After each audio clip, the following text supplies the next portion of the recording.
Wanatu, spearheading legal battle for e-hailing rights in South Africa.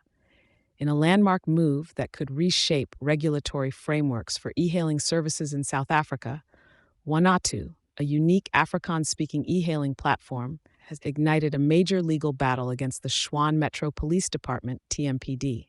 This follows a series of events that saw the impoundment of two of Wanatu's vehicles, which the company has branded as unlawful. Launched just last year, Wanatu has quickly become notable for its service mandate, requiring all drivers to be fluent in Afrikaans, inspired by the local term Wanatu, meaning where to. The service's differentiation focused on cultural identity has resonated with many, but recent regulatory challenges have put its operations on a temporary hold since 5th of February 2025.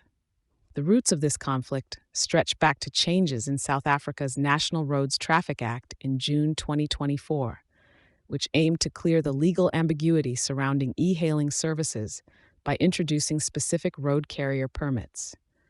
However, the Gauteng Roads and Transport Department has since been overwhelmed by a backlog of over 20,000 permit applications, leaving many drivers in a precarious situation of either halting work or facing potential fines and impoundments.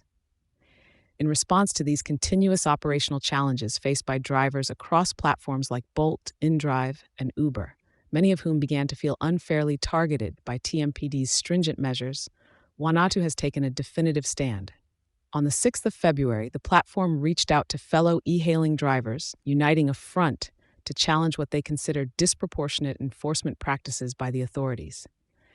The legal challenge has garnered widespread support, not only from hundreds of drivers, but also from notable organizations such as the Lions and the newly forming Tshwane West E-Hailing Association, soon to be known as Mzansi Independent E-Hailing Partners. This collective action highlights a significant moment in South Africa's e-hailing sector, as Wanatu and its allies push for a rationalization of permit issuance and fair treatment by law enforcement.